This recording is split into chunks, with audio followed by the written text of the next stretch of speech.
Salam sejahtera Malaysia, terima kasih kerana menonton video-video dalam channel ini. Sebelum kita mula, jangan lupa untuk tekan tombol subscribe, share, like dan komen. Let's go!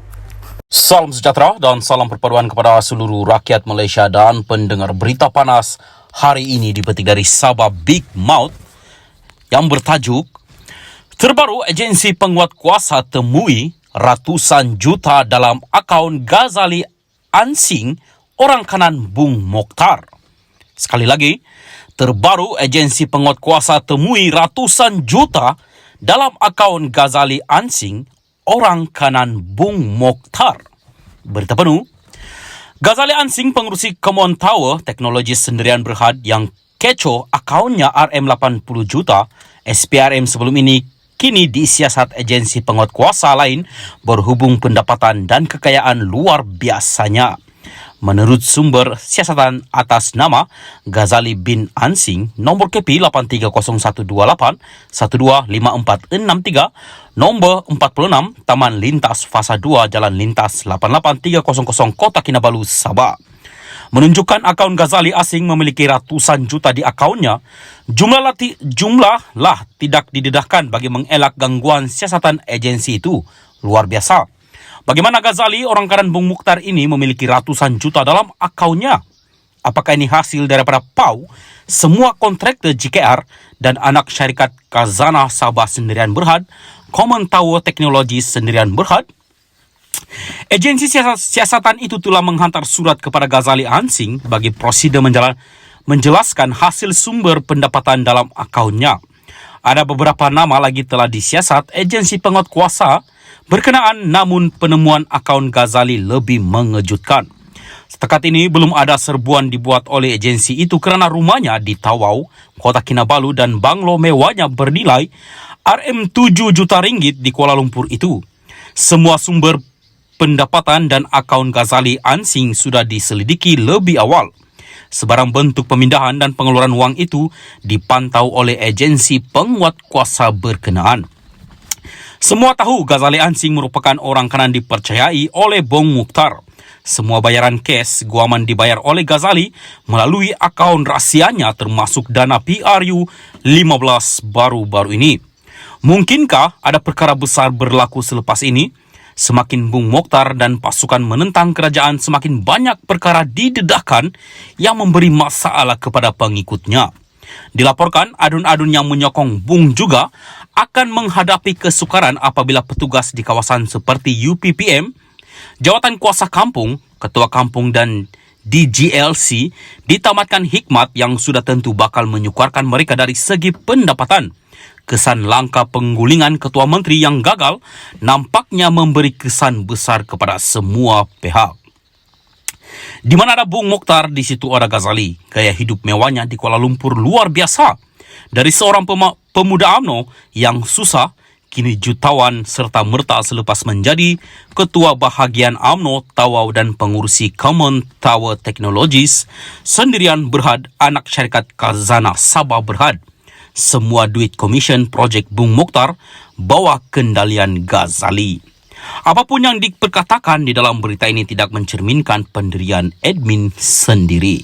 Ini hanya perkongsian yang admin dapat dan sangat panas untuk dikongsikan kepada tuan-tuan dan puan-puan sekalian. Jikalau ini satu info yang baik dan diterima oleh rakyat, jangan lupa untuk share berita ini. Sekian berita untuk laman web bagi berita ini nanti admin akan berikan di bawah description video ini.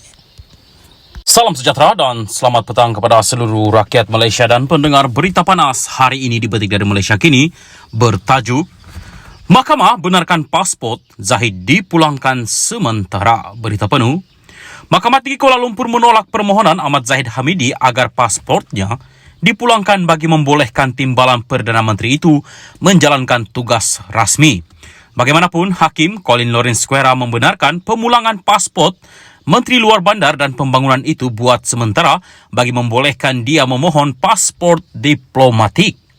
Pasport diplomatik diperlukan oleh pemimpin negara untuk melakukan perjalanan ke luar negara dan lawatan rasmi ke negara lain. Squera merupakan hakim perbicaraan dalam kes rasuah Yayasan Akal Budi membabitkan ahli parlimen Bagan Datuk itu. Zahid sebelum ini menyerahkan pasportnya kepada mahkamah sebagai syarat untuk dibebaskan dengan ikat jamin. Sambil diperhatikan Zahid dari kandang tertuduh, Squera berkata perkara 8-1 Perlembagaan Persekutuan menyatakan bahawa semua individu adalah sama di sisi undang-undang. Hakim itu berkata dalam kes di Mahkamah Persekutuan pada 2009 melibatkan R.C. Varasa yang menentang Badan Peguam Malaysia memutuskan kesaksamaan di sisi undang-undang bermaksud tiada sesiapa yang memiliki keistimewaan dan mengatasi undang-undang. Squera berkata undang-undang terpakai ke atas semua individu dan ini bermakna tidak ada perbezaan antara seseorang tertuduh dengan yang lain berkaitan dengan kes jenayah yang sedang berjalan. Walaupun mahkamah mengambil maklum bahawa sebagai timbalan Perdana Menteri, tertuduh mempunyai tugas rasmi untuk dilaksanakan, tetapi ini tidak boleh bercanggah dengan tugas mahkamah. Boleh ada pelepasan pasportnya untuk menunaikan tugas rasmi di luar negara apabila perlu, tetapi ini tidak boleh bertentangan dengan tugas mahkamah untuk mendengar perbicaraan. Terdapat juga permintaan oleh pihak pendakwaan supaya tertuduh boleh dikembalikan pasportnya Zahid untuk memohon pasport diplomatik dan kemudian pasport itu perlu dikembalikan semula ke mahkamah. Permohonan untuk pelepasan kekal ditolak. Bagaimanapun, permohonan dibenarkan untuk melepaskan pasport tersebut bagi membolehkan permohonan pasport diplomatik, kata Squera. Berikutan keputusan ini, mahkamah akan memulangkan sementara pasport Zahid supaya dia boleh memohon pasport diplomatiknya untuk menghadiri acara di luar negara dan pasport bukan diplomatik itu kemudiannya akan dikembalikan ke mahkamah sementara tertuduh memiliki pasport diplomatik. Pendakwaan dikendalikan Timbalan Pendakwa Raya Abdul Malik Ayub, manakala pihak pembelaan dikendalikan Peguam Hisham Tepo Tek. Pada 26 Januari lalu, Bernama melaporkan Presiden UMNO itu memfailkan permohonan supaya pasportnya dikembalikan secara kekal bagi membolehkan dia menjalankan tugas rasmi sebagai Timbalan Perdana Menteri. Pasport itu sebelum ini diserahkan kepada mahkamah sebagai sebahagian daripada syarat ikat jamin selepas dia didakwa atas 47 pertuduhan rasuah, pecah amanah jenayah, CBT dan pengubahan wang haram membabitkan jutaan ringgit dana Yayasan Akal Budi. Perbicaraan kini di peringkat pembelaan. Berikutan mahkamah mengarahkan Ahmad Zahid membela diri. Menerusi affidavit menyokong permohonan itu, Zahid 70 berkata, permohonan itu adalah bersifat bona fide, berniat baik dan hanya bertujuan untuk memohon kebenaran bagi pelepasan pasport agar dia dapat menjalankan tugas rasmi dengan lancar. Zahid mendakwa dia mempunyai beberapa kekangan untuk menjalankan tugas seperti menteri lain kerana tidak mempunyai akses kepada pasport tersebut.